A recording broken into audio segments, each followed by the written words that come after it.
بسم اللہ الحمد للہ والصلاة والسلام علی رسول اللہ۔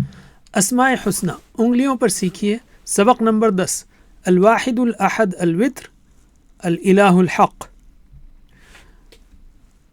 اب تک ہم نے سورہ فاتحہ کی 4 آیتیں لیں، اب ہم 5ویں آیت کا پہلا حصہ لیں گے۔ ایاک نعبد، ہم 5 نام سیکھیں گے ایاک نعبد کے ذریعے۔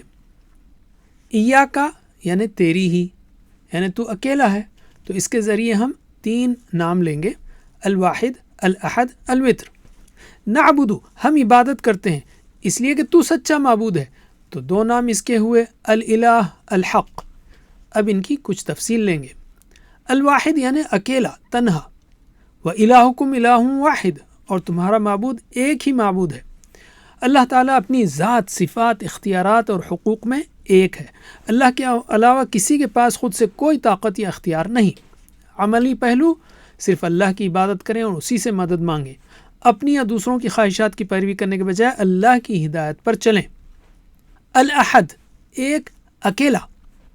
اللہ اکیلا ہے، کوئی اس جیسا نہیں، کوئی اس کا ہمسر نہیں، اس کو نہ ماں ہے، نہ باپ اور نہ کوئی اولاد۔ عملی پہلو، اپنی عبادتوں میں اخلاص پیدا کریں، شرک اور دکھاوے سے دور رہیں، اللہ پر مکمل بھروسہ رکھیں۔ الوتر، طاق، بغیر جوڑے والا۔ حدیث ہے، یا اہل القرآن اوتروا فإن اللہ وتر یحب الوتر، اللہ وتر ہے اور وتر کو پسند کرتا ہے، لہٰذا اے قرآن والو وتر کی پابندی کرو۔ اللہ کا کوئی جوڑا نہیں، اس کے جیسا کوئی نہیں، وہ اکیلا ہے، اسے بیوی یا ساتھی کی ضرورت نہیں، اسے کسی قسم کی مدد یا سہارے کی ضرورت نہیں۔ عملی پہلو، ہر قسم کے شرک سے دور رہیں، پوری توجہ اور سچے دل کے ساتھ صرف اللہ ہی کی عبادت کریں۔ الالہ، معبود، اللہ لا الہ الا ہو، اللہ اس کے سوا کوئی معبود نہیں۔ الہ کے 3 معنی ہیں، جس کی عبادت کی جائے، جس کی اطاعت کی جائے، جو ہماری ضرورتیں پوری کرے۔ اسلام کا پہلا کلمہ ہے لا الہ الا اللہ محمد الرسول اللہ صلی اللہ علیہ وسلم۔ عملی پہلو، صرف اللہ کی عبادت کریں، اسی کی اطاعت کریں اور ہر ضرورت کے لیے اسی کو پکاریں، اور دعا کرتے رہیں کہ اللہ ہم کو غلط خواہشات کی پیروی کرنے سے محفوظ رکھے۔ الحق، سچا، برحق۔ فذلکم اللہ ربکم الحق، یہی اللہ تمہارا رب ہے، حق۔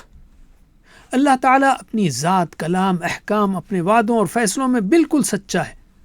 عملی پہلو، لوگوں کی یا زمانے کی پسند کے بجائے اپنے فیصلے اور معاملات اللہ کی ہدایت کے مطابق کریں، کیونکہ وہی سچ ہے۔ ہمیشہ سچ بولیں، سچ پر عمل کریں، دوسروں کو بھی سچ کی طرف بلائیں اور سچ پر صبر کے ساتھ جمے رہیں۔ تو بائیں ہاتھ کی چھوٹی انگلی لیجئے اور ایاکا کے تحت 3 ناموں کو دہرائیے، الواحد الاحد الوتر، الواحد الاحد الوتر، الواحد الاحد الوتر، اور نعبدو کے تحت 2 نام، الالہ الحق، الالہ الحق، الالہ الحق۔ وجزاکم اللہ خیر، والسلام علیکم۔